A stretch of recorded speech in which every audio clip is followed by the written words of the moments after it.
Hello students, कैसे हैं आप सब। होप सब बहुत अच्छा आपकी तरह से चल रही होगी। हाँ जी मेरे प्यारे प्यारे बच्चों, मैं सीए पीएस बेनीवाल इस वीडियो में कवर कराने वाला हूं नवंबर 22 की अमेंडमेंट। और अमेंडमेंट कवर कराने से पहले मैं कुछ इंपॉर्टेंट इन्फॉर्मेशन भी आपके साथ शेयर करना चाहता हूं। तो मैं पहले क्या करूंगा, इंपॉर्टेंट इन्फॉर्मेशन शेयर करूंगा, उसके बाद क्या करेंगे हम लोग अमेंडमेंट कवर करेंगे। इंपॉर्टेंट इन्फॉर्मेशन क्या क्या है इस बार नवंबर 22 अटेम्प्ट के लिए। मैं बड़ी सारी वीडियो इस चैनल पे शेयर करूंगा, तो आपने क्या करना, चैनल को सब्सक्राइब करना और अपने दोस्तों के साथ शेयर करना है। सेकंड, अभी मैंने ना सीए फाइनल एफआर के लिए एक टेस्ट सीरीज चला रखी है। और ये जो टेस्ट सीरीज है ये अपने पेड स्टूडेंट के लिए है, मींस उन बच्चों के लिए जिन्होंने हमारे कोर्स सब्सक्राइब कर रखे, चाहे फास्ट ट्रैक या रेगुलर कोर्स है। और अभी ये जो टेस्ट है ये हम लोग बच्चे की ईमेल पे शेयर कर रहे हैं। लेकिन दो जो कंप्लीट टेस्ट इसके अंदर है, फुल फ्लैश सिलेबस के, आपके जो कंप्लीट सिलेबस के दो दो टेस्ट हैं, वो मैं public as a whole means सब बच्चों के साथ सर वो टेस्ट शेयर करूंगा। सर इसकी फी क्या है, इसकी कोई फी नहीं है। सर ये कहां पे शेयर होंगे, ये शेयर करूंगा मैं अपने टेलीग्राम चैनल पे। इसलिए आप जल्दी से क्या करेंगे, टेलीग्राम चैनल को भी ज्वाइन कर लेंगे। टेलीग्राम चैनल का लिंक मैं आपको इस वीडियो के डिस्क्रिप्शन में दे दूंगा, ठीक। सर ये जो टेस्ट होने वाले हैं इसकी कोई फी है, कोई फी नहीं है। इसका सोल्यूशन आपको नेक्स्ट डे मिल जाएगा, और बाकी कुछ और बातें अगर मेरे को आपके साथ शेयर करनी है टेस्ट रिलेटेड, तो वो सब आप टेलीग्राम चैनल पे मिल जाएंगे आप लोगों को, ठीक है। इसका प्रॉपर टाइम शेड्यूल वगैरह 1 या 2 दिन के अंदर आपके साथ शेयर हो जाएगा, ठीक। चलिए जी, ये तो थी दो इंपॉर्टेंट इंफॉर्मेशन। एक तो मैं बड़ी सारी सर इस बार वीडियो शेयर करने वाला आप लोगों के साथ नवंबर 22 अटेम्प्ट के लिए। और सेकंड, सर एफआर के 2 complete test free of cost में लेने वाला हूं, ठीक है। चलिए अब बात कर लेते हैं अमेंडमेंट की। सीए फाइनल एफआर की अमेंडमेंट हम लोग इस वीडियो में कवर करेंगे। और मैं आपको बता देता हूं, बिल्कुल हल्की फुल्की सी अमेंडमेंट है, बट आपको करके जानी चाहिए। क्योंकि जब बच्चे को लगता है ना कि अमेंडमेंट आई हुई है, और जब तक वो अमेंडमेंट नहीं करता तो कॉन्फिडेंस कहीं ना कहीं ये रहता है कि यार पता नहीं क्या होगा अमेंडमेंट में। तो जैसे आप ये अमेंडमेंट कवर कर लेंगे तो आपका कॉन्फिडेंस भी बिल्डअप होगा, ठीक है। मैं एक बात बता देता हूं दोस्त, ये जो अमेंडमेंट है ये अमेंडमेंट कम है, क्लैरिफिकेशन ज्यादा है। बिल्कुल हल्की हल्की सी अमेंडमेंट है। आइए एक एक करके स्टार्ट कर लेते हैं, ठीक है। सर ये जो पीडीएफ है क्या ये हमें मिल जाएगा? बेटा बिल्कुल मिल जाएगा। आप एक काम करना, अभी आप अगर हमारे टेलीग्राम चैनल पे देखेंगे तो आपको ये पीडीएफ मिल जाएगा। मीन्स जब आप वीडियो देख रहे होंगे तब तक ये पीडीएफ भी शेयर हो जाएगा, ठीक है। अमेंडमेंट बिल्कुल छोटी छोटी अमेंडमेंट है। आइए एक एक करके डिस्कस करते हैं। सबसे पहले बात कर लेते हैं Ind AS 16 property plant and equipment. बड़े ध्यान से मेरी बात सुनना। प्रॉपर्टी प्लांट एंड इक्विपमेंट में अगर आप कोई भी ट्रायल रन करते हैं तो आप ट्रायल रन की कॉस्ट को क्या करते हैं सर, हम कैपिटलाइज करते हैं, बिल्कुल ठीक है। और अगर मान लो आप ट्रायल रन करते हैं और उससे कोई भी स्क्रैप आ जाती है तो उसका क्या करते हैं सर, हम लोग उसको ना ट्रायल रन की कॉस्ट में से माइनस करते हैं और जो नेट कॉस्ट आती है उसको हम कैपिटलाइज करते हैं। इंस्टीट्यूट ने क्या किया साहब, आई मीन टू से इंड AS 116 के अंदर क्या है, क्लैरिफिकेशन आ गई है। क्लैरिफिकेशन ये आ गई साहब कि अगर मान लो आप क्या करेंगे, कोई भी ट्रायल रन कॉस्ट इनकर करते हैं तो उस ट्रायल रन कॉस्ट को आप क्या करेंगे, कैपिटलाइज कर देंगे। अगर उसमें कोई प्रोसीड है तो उसको माइनस कर देंगे। ये हम पहले भी करते थे, अब सिर्फ इसके ऊपर क्लैरिफिकेशन है। हाँ एक बात और है, अगर मान लो जैसे मान लो मैंने क्या किया, ट्रायल रन पे 10,000 की कॉस्ट इनकर कर दी और ट्रायल रन से जो स्क्रैप होके आई ना वो 12,000 की आ गई है, तो 2,000 जो है ना मैं कॉस्ट में से माइनस कर दूंगा, उसे पीएनएल अकाउंट में लेके नहीं जाऊंगा।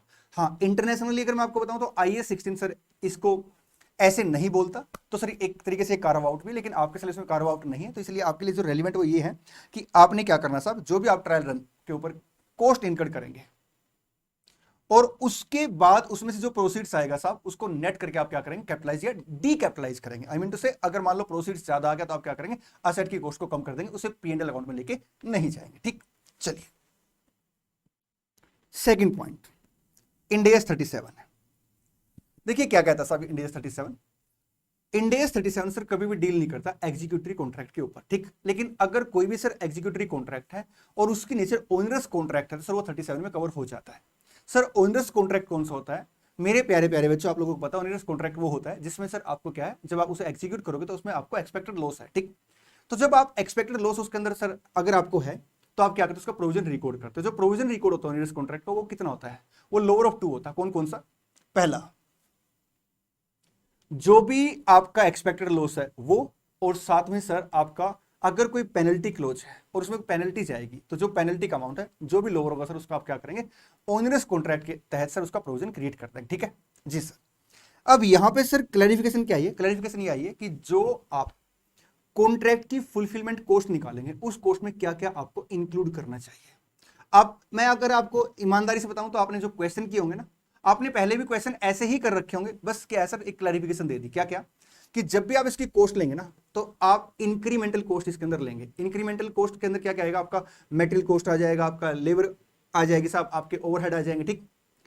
और अगर कोई एलोकेबल कॉस्ट है, जैसे मान लो आपने क्या किया साहब, आप रोड बनाते हो, अब रोड के लिए सर आप ना रोलर वगैरह यूज करते हैं, ठीक है, सामान लाने ले जाने के लिए ट्रैक्टर यूज करते हैं, ठीक है, तो उनका जो डेप्रिसिएशन आएगा आप उसे एलोकेट कर लेंगे। मान लो आपने अलग अलग 2 कॉन्ट्रैक्ट ले रखे हैं और उस पर सर आप कॉमन एसेट यूज कर रहे हैं, तो उसका डेप्रिसिएशन भी सर एलोकेट होकर उसके अंदर आ जाएगा।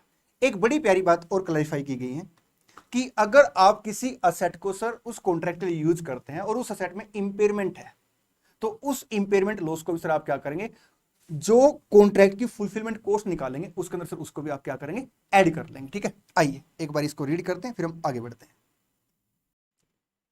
Ind AS 37 provision contingent liability and contingent asset clarification has been inserted. देखिए अमेंडमेंट में भी क्या लिखा साहब, क्लैरिफिकेशन, यहां पे भी clarification. Which cost need to be considered in the cost to fulfil a contract while determining whether the contract as onerous. Contract onerous है या नहीं है, उसमें कौन कौन सी कॉस्ट आनी चाहिए। Cost of fulfilling a contract, it include cost that are directly related to a contract, the incremental cost to fulfill a contract, direct material, labor, etc., and allocation of directly attributable cost to fulfill the contract, for example, and allocation of the depreciation charge for an item of PP. Further, ये देखिए बड़ी important बात है साहब। Further, before making provision of onerous contract, recognize impairment loss on all the asset used in the fulfilling the contract. ठीक, ये जो भी अमेंडमेंट है ये आप प्रोस्पेक्टिव बेस पे लेके चलेंगे, ठीक है। प्रीवियस ईयर की फाइनेंशियल स्टेटमेंट आपको रीस्टेट नहीं करनी। और एक बात और, अगर मान लो इसकी वजह से सर अगर आपका कोई भी ओपनिंग बैलेंस है प्रोविजन वगैरह का, अगर वो चेंज होता सर उसका इंपैक्ट आप कहां लेके जाएंगे, रिटेन्ड अर्निंग में या अदर कंपोनेंट ऑफ इक्विटी में लेके जाएंगे सर, ठीक। चलिए सर जो नेक्स्ट अमेंडमेंट है इंड AS 109 की, बड़ी आसान से सर ये भी एक तरीके से मैं कह सकता हूं, इसमें भी एक क्लैरिफिकेशन ही दी गई है सब एक तरीके से, ठीक है। देखिए आपने अगर मान लो कोई भी डेट ले रखा है, लोन ले रखा है, ठीक है, और आप उसे रिस्ट्रक्चर कराते हैं, तो जब आप उसे रिस्ट्रक्चर कराएंगे साहब तो उसके अंदर क्या होगा, आपका जो रिवाइज कॉन्ट्रेक्चुअल कैश फ्लो आएगा उसको जब आप ओरिजिनल डिस्काउंट रेट से क्या करते हैं, उसकी प्रेजेंट वैल्यू निकालते हैं और उसको कंपेयर करते हैं साहब, अगर वो जो चेंज आता है, जो डिफरेंस आता है, अगर वो 10% या उससे ज्यादा आता है साहब, तो आप उस केस में क्या करते हैं, एक्सटिंग्विशमेंट अकाउंटिंग अप्लाई करते हैं, अदरवाइज आप क्या करते हैं, मॉडिफिकेशन की अकाउंटिंग अप्लाई करते हैं, ठीक। अब क्लैरिफिकेशन क्या दी गई है, क्लैरिफिकेशन ये दी गई जब आप प्रेजेंट वैल्यू निकालेंगे ना, और प्रेजेंट वैल्यू में सर जो आप नए कॉन्ट्रेक्चुअल कैश फ्लो लेंगे, अगर वहां पे कोई भी transaction cost I mean to say, अगर कोई भी सर आपने पैसे पे किए या पैसे रिसीव किए हैं, मतलब सर देखिए मैंने एक बैंक से लोन ले रखा था, मैं बैंक के पास गया, मैंने कहा बैंक जी जो अपनी पुरानी टर्म एंड कंडीशन है उसके हिसाब से मैं आपको पेमेंट नहीं कर पाऊंगा, तो बैंक ने कहा कोई बात नहीं हम रिस्ट्रक्चर कर देते हैं, लेकिन आपको ना अभी इनिशियल डेट मतलब उस दिन के हिसाब से आपको क्या करना पड़ेगा, 4 लाख रुपए ट्रांजेक्शन कॉस्ट के पे करने पड़ेंगे। तो वो जो 4 लाख है उसको भी आपने सर क्या करना, कॉन्ट्रेक्चुअल कैश फ्लो की जो प्रेजेंट वैल्यू निकालेंगे ओरिजिनल डिस्काउंट रेट से, उसको भी आपने कंसिडर करना, ठीक। चलिए हो सकता है साहब ऐसा भी हो सकता है कि मेरे को कुछ पैसे ना पे करने पड़े, लेकिन बैंक के पास मैं रिक्वेस्ट डालता हूं साहब रिस्ट्रक्चर कर दो, और रिस्ट्रक्चर में सर आगे चल के क्या है, मेरे कॉन्ट्रेक्चुअल कैश फ्लो ज्यादा आ रहे हैं और बैंक मेरे को इंसेंटिव दे दे, तो आप उसको क्या करेंगे, माइनस करेंगे। 100 बात की एक बात क्या निकल के आती है, आई मीन से अगर आपको पैसे मिलते हैं, माइनस का मतलब क्या है कि आप उस कॉन्ट्रेक्चुअल कैश फ्लो को भी कंसीडर करेंगे। माइनस का मतलब यहाँ पे क्या है कि जो मैं फ्यूचर में कैश की पेमेंट करूंगा और आज मेरे पास पैसे रिसीव हो रहे हैं, तो उन सबकी प्रेजेंट वैल्यू में नेट करके लूंगा, ठीक।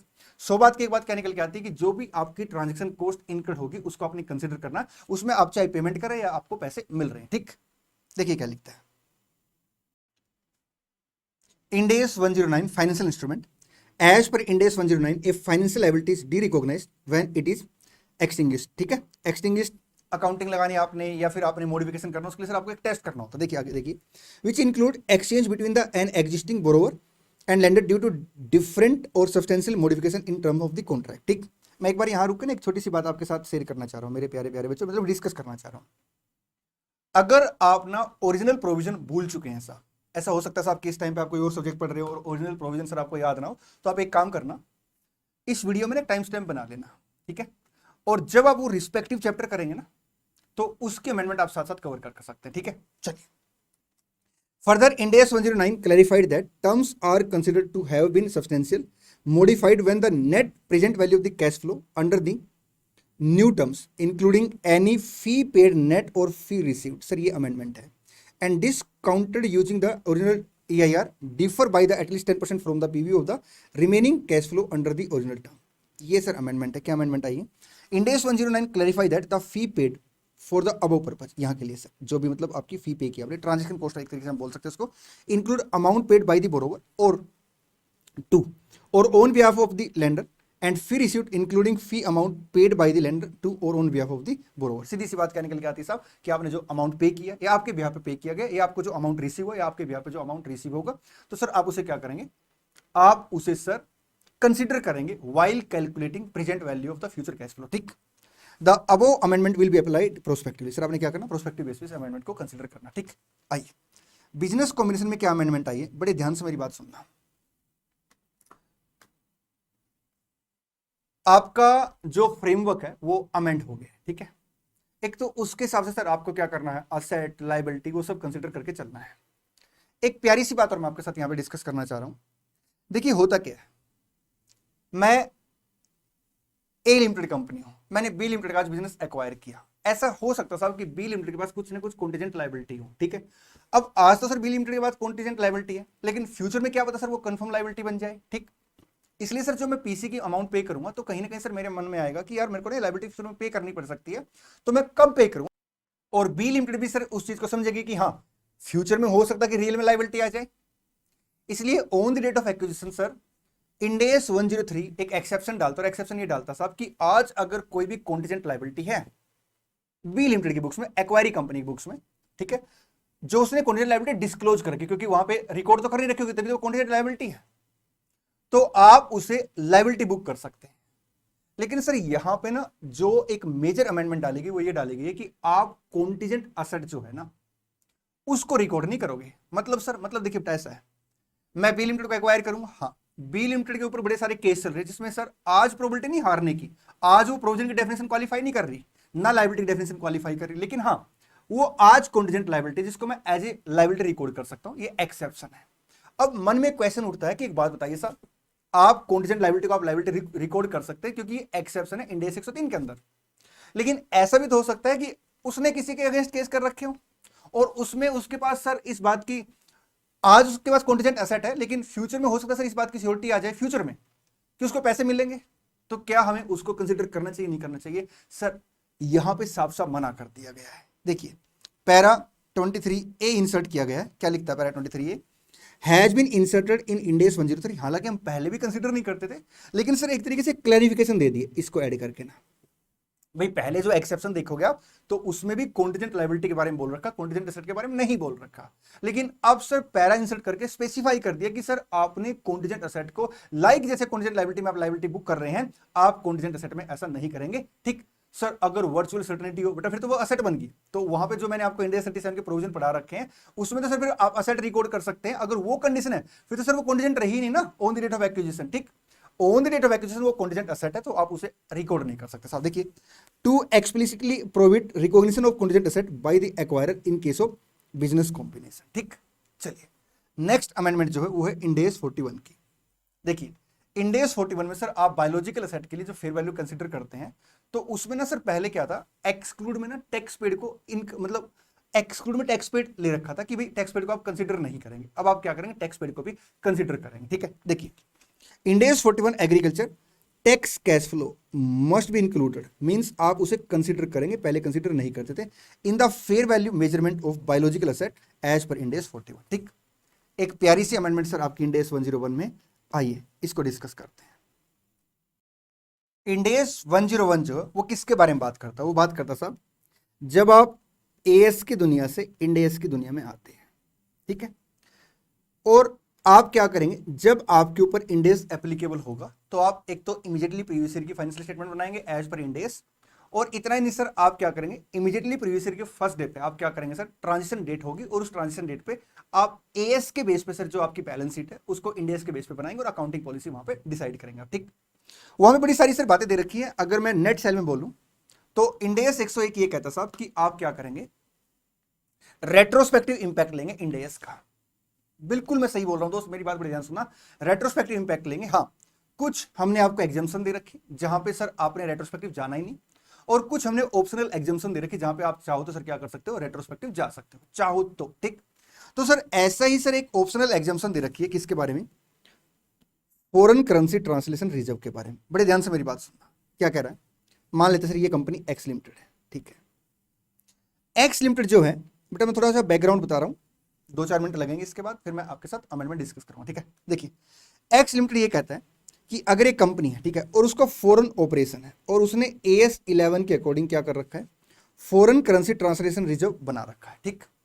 इट मे हैपन साहब कि ये जो अमाउंट है ये इंडेस के अकॉर्डिंग सेम ना है, इसलिए एक ऑप्शन दे दिया। ऑप्शन क्या दे दिया कि ट्रांजिशन डेट पे आप क्या करेंगे, फॉरेन करेंसी ट्रांसलेशन रिजर्व को आप जीरो कर सकते हैं। आप क्या कर सकते हैं, जीरो कर सकते हैं। इट मींस आप उसे रिटेन अर्निंग में ट्रांसफर कर सकते हैं, ठीक है। चलिए मैं पहले एक बार ये रीड करा देता हूं, इट्स नॉट अमेंडमेंट, फिर मैं आपको अमेंडमेंट बताऊंगा, क्योंकि अमेंडमेंट से पहले दोस्त आपको ये समझना बड़ा जरूरी है। देखिए क्या लिखता है, first time adapter of Ind AS para D13 of Ind AS 101 provide an exemption to a first time adopter of Ind AS with regard to cumulative translation difference on the date of transition to Ind AS. According to it, first time adopter of Ind AS are permitted to deem all cumulative translation difference for all foreign operation to be zero on the date of transition to Ind AS. Sir आपको ये optional exemption दे रखी है, ठीक है। हाँ जी sir, आइए एक मैं बड़ी प्यारी सी बात और आपके साथ डिस्कस करना चाहता हूं, उसके बाद हम लोग क्या करेंगे, फिर अमेंडमेंट पे आ जाएंगे। देखिए सर होता क्या है,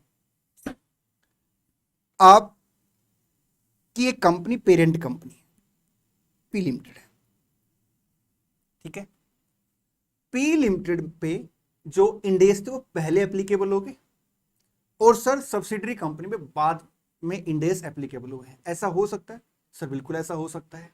जैसे मैंने ये बोला ना, कई बच्चे बोलेंगे सर कैसी बातें कर रहे हैं आप, मैंने कहा क्यों, क्या हो गया सर, अगर एक बार किसी भी एंटिटी कंपनी के ऊपर, मतलब किसी भी कंपनी के ऊपर अगर इंडेस की एप्लीकेबिलिटी आ जाएगी ना, तो उसकी parent, subsidiary, joint venture, associate, सबके ऊपर सर क्या हो जाएगा, इंडेस की एप्लीकेबिलिटी आ जाएगी। लेकिन दोस्त मैं आपको थोड़ा सा हिस्ट्री में लेके जाना चाहता हूं, इंडेस की एप्लीकेबिलिटी जरूर आ जाएगी, लेकिन अगर एनबीएफसी थी तो उस केस में सर क्या था, उसके ऊपर जो इंडेस की एप्लीकेबिलिटी आई थी वो 1 अप्रैल 19 से पहली बार आई थी, ठीक है। और इतना ही नहीं, जो एनबीएफसी थी सर वो पहले इंडेस अप्लाई कर ही नहीं सकती थी। जैसे मान लो कोई कंपनी है, उसके ऊपर इंडेस की एप्लीकेबिलिटी नहीं है, लेकिन वो वॉलंटरली चाहे तो अप्लाई कर सकते हैं, लेकिन एनबीएफसी के केस में सर ऐसा लिखा हुआ था कि आप ना पहले वॉलंटरली जा नहीं सकते। तो सर ऐसे केस में क्या हुआ था, मैं ऐसे ओरली बता देता हूं, क्योंकि एज सच एग्जाम के पॉइंट से बोलूं तो दोस्त ये ज्यादा इंपॉर्टेंट अमेंडमेंट नहीं है, लेकिन हाँ आपको करके जाना चाहिए, ठीक है। देखिए एनबीएफसी के ऊपर सर जब बाद में इंडेस की एप्लीकेबिलिटी आई, ठीक है, तो सर उसमें क्या हुआ था, बड़े ध्यान से मेरी बात सुनना। जब पेरेंट कंपनी पे इंडेस की एप्लीकेबिलिटी आई तो उसकी सर मान लो एनबीएफसी एक क्या है, सब्सिडरी कंपनी है, तो यहां पे सर एनबीएफसी अपने जो फाइनेंशियल स्टेटमेंट है वो एज पर इंडेस नहीं दे सकती। लेकिन पेरेंट कंपनी जब कंसोलिडेटेड फाइनेंशियल स्टेटमेंट बनाएगी तो पेरेंट कंपनी को क्या करना पड़ेगा, जो कंसोलिडेशन है सर वो as per the accounting policy of parent company consolidation करना पड़ेगा। और अकाउंटिंग पॉलिसी उसकी किसके अकॉर्डिंग होगी, इंडेस के अकॉर्डिंग होगी। तो सर कहीं ना कहीं क्या था, एनबीएफसी को 2 फाइनेंशियल स्टेटमेंट बनानी पड़ती थी। पहली financial statement sir as per इंडेस, और दूसरी फाइनेंशियल स्टेटमेंट सर उसे क्या करनी पड़ती थी, एज पर एएस, ठीक। अब हुआ क्या, इसके ऊपर सर इंडेस की एप्लीकेबिलिटी बाद में आई होगी, हाँ जी सर बिल्कुल बाद में आई होगी। अब इसके ऊपर से बाद में इंडेस की एप्लीकेबिलिटी आई होगी, लेकिन उससे पहले से इसकी जो फाइनेंशियल स्टेटमेंट होगी वो इंडेस के अकॉर्डिंग होगी, लेकिन वो इंडेस के अकॉर्डिंग पता किस पर्पज के लिए होगी, वो स्टैंड अलोन या सेपरेट फाइनेंशियल स्टेटमेंट नहीं होगी, बल्कि सर वो कंसोलिडेशन पर्पज के लिए होगी। इस बात को बेटा समझिए एक बार ना, पेरेंट कंपनी ने अपनी फाइनेंशियल स्टेटमेंट किसके अकॉर्डिंग बनाई होगी, इंडेस के अकॉर्डिंग, और कंसोलिडेशन भी सर उसने किसके अकॉर्डिंग किया होगा, इंडेस के अकॉर्डिंग। लेकिन जो सर एनबीएफसी है उसकी स्टैंड अलोन फाइनेंशियल स्टेटमेंट किसके अकॉर्डिंग गई होगी, एएस के अकॉर्डिंग। और इंडेस के अकॉर्डिंग सर उसने क्या किया होगा, उसने कुछ नहीं किया होगा, लेकिन पेरेंट कंपनी ने एनबीएफसी को कन्वर्ट किया होगा as per Ind AS for the purpose of consolidation, ठीक है सर।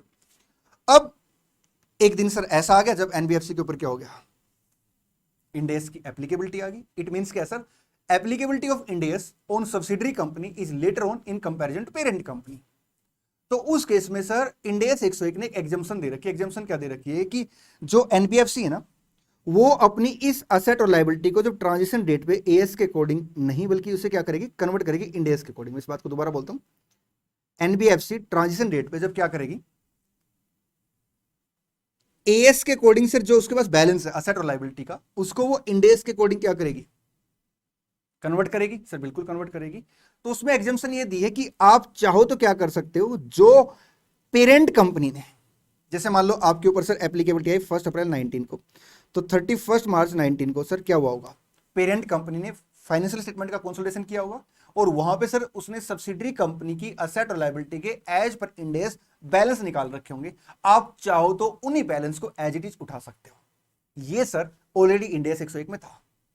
अब सर क्या बोला गया है, अब ये बोला गया है कि अगर सब्सिडरी, अमेंडमेंट सुनना बेटा ध्यान से ना, अगर सब्सिडरी कंपनी के ऊपर इंड एस की एप्लीकेबिलिटी बाद में आती है, तो वो असेट और लायबिलिटी को तो सर क्या कर सकती है सर, वो एज पर दी जो बैलेंस है, कैरिंग अमाउंट है इन कंसोलिडेटेड फाइनेंशियल स्टेटमेंट, वो उठा सकती साहब। ठीक है, ये अमेंडमेंट नहीं, अमेंडमेंट क्या है, अमेंडमेंट ये है कि जो एफसीटीआर का बैलेंस है ना, एफसीटीआर का balance, foreign currency translation reserve, क्योंकि ये लायबिलिटी तो है नहीं ना, ये एसेट है, ये तो सर रिजर्व एंड सरप्लस का बैलेंस है, एक तरीके से अदर इक्विटी का बैलेंस है। तो जो फॉरेन करेंसी ट्रांसलेशन रिजर्व का बैलेंस होगा किसके पास, एनबीएफसी के पास, मैं यहां पे बोलूंगा सब्सिडरी के पास जो बैलेंस होगा। तो आपके पास क्या चॉइस है, एक मिनट के लिए भूल जाओ कंसोलिडेशन को, आपके पास क्या चॉइस है सर, हमारे पास ये चॉइस है कि हम इस बैलेंस को जीरो कर सकते हैं एज पर इंड एस 101। आपको एक चॉइस और दे दी कि आप जीरो कर सकते हो, या आप चाहो तो पेरेंट कंपनी की बुक्स में सर जो कैरिंग अमाउंट आ रहा होगा एफसीटीआर का ऑफ एनबीएफसी, मतलब ऑफ सब्सिडरी कंपनी, आप उस बैलेंस को सर कंटिन्यू कैरी कर सकते हैं। सर हमें एक सेंटेंस में बोलना हो तो कैसे बोलेंगे बेटा, आप एक सेंटेंस में ऐसे बोलेंगे कि इन केस सब्सिडरी कंपनी के ऊपर अगर इंड एस की एप्लीकेबिलिटी बाद में आई है, क्यों सर, मैंने आपको सारे रीजन बता दिए। ठीक है, तो उस केस में आप क्या करेंगे, जो एफसीटीआर का बैलेंस है उसे आप चाहो तो जीरो कर सकते हैं, या चाहो तो जो पेरेंट कंपनी की कंसोलिडेशन फाइनेंशियल स्टेटमेंट में कैरिंग अमाउंट आ रहा, आप उसे भी क्या कर सकते हैं, आप उसे भी कंसीडर कर सकते हैं। आपके पास एक एक्स्ट्रा अल्टरनेटिव आ गया। ठीक है, चलिए एक बार रीड करते हैं। Para D13A has been inserted in Ind AS 101। कौन सा पैरा जोड़ा गया है सर, पैराग्राफ जोड़ा गया है D13A, where a subsidiary adopt Ind AS, जहां पे सर क्या करती है, सब्सिडरी इंड एस अडोप्ट करती है, that use the exemption in para D16A of end AS 101। ये पता पैराग्राफ क्या कहता है कि आप ना, अगर सब्सिडरी कंपनी के ऊपर इंड एस की एप्लीकेबिलिटी बाद में आई है, तो कंसोलिडेटेड फाइनेंशियल स्टेटमेंट के लिए जो पेरेंट कंपनी ने बैलेंस ले रखे थे एसेट और लायबिलिटी के, आप एज इट इज ले सकते हैं। प्लीज इस बात का ध्यान देना, ये ऐसा केस नहीं है कि सब्सिडरी बाद में एक्वायर की, अगर सब्सिडरी आपने बाद में एक्वायर की तो फिर कंसोलिडेशन आपने कर ही नहीं रखा होगा, फिर तो ये पैराग्राफ काम ही नहीं करेगा ना, एक तरीके से आपने कंसोलिडेशन पहले कर रखा है। ठीक, चलिए, later than its parent then subsidiary can adopt the exemption on cumulative translation difference at the carrying amount। देखिए बड़े ध्यान से सुनना, later than its parent then subsidiary can adopt the exemption on cumulative translation difference, इसके लिए सिर्फ exemption ले सकती है at the carrying amount included in the parent consolidated financial statement, जो पेरेंट कंपनी के कंसोलिडेटेड फाइनेंशियल स्टेटमेंट में है उस बैलेंस को सर आप कंसीडर कर सकते हैं। ठीक है, और सिमिलर सर एग्जाम्पशन अवेलेबल है जेवी और एसोसिएट को। ठीक है, चलिए मेरे प्यारे प्यारे बच्चों, हमने आज इस क्लास में अमेंडमेंट कवर कर लिए, और मैं फिर से आपको बताना चाहता हूं कि बड़ी सारी वीडियो आपको सर इस चैनल पर मिलने वाली है। आप जल्दी इस चैनल को सब्सक्राइब कर लीजिए, अपने दोस्तों के साथ शेयर कर लीजिए, और 2 कंप्लीट टेस्ट की तैयारी करना स्टार्ट कर दीजिए। 1 या 2 दिन के अंदर मैं आपको प्रॉपर शेड्यूल जो है, complete schedule sir Telegram channel पर शेयर कर दूंगा। ठीक है, चलिए मेरे प्यारे प्यारे बच्चों, thank you so much, all the best, good luck.